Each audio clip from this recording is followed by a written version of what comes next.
Barangay Kagawad, ginbuno na, gintiro pa matapos nga nagtambag sa gamo sa baylihan. Sud nga abyan sang biktima ginatudlo nga suspect. Nakatutok Josel Huesca.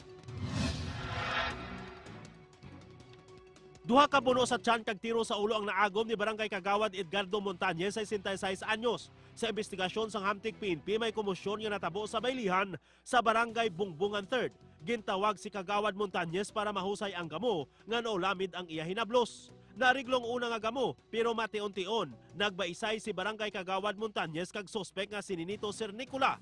Bata ni Sir Nicola ang tuyo bunon sang hinablos ni Barangay Kagawad Montañez. Makapila ka beses nga ginhandos sang kutsilyo sang Kagawad, ang suspect tubtob nga nabunan ini sa tiyan. Pagkakita sang bata ni Ninito nga si Murito, nagbulig ini. Naagaw sang amay ang kutsilyo kag ginbuno ang Barangay Kagawad. Samtang bata nagbulig suno sa mga nakakita. Nabatian ang anom kasod-asod nga lupok sa lugar.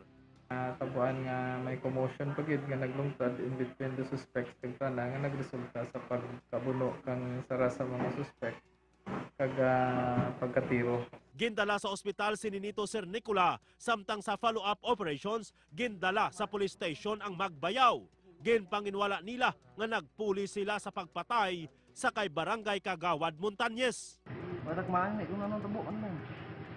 So paano mo nabalaan niya si tatay mo sa hospital na kag may Agar ko na kauli man pagkat tumba ko napanaw ko. Ang bata bayan na ang tatay na kanununan. Yung bala, kita na dali ng hospital.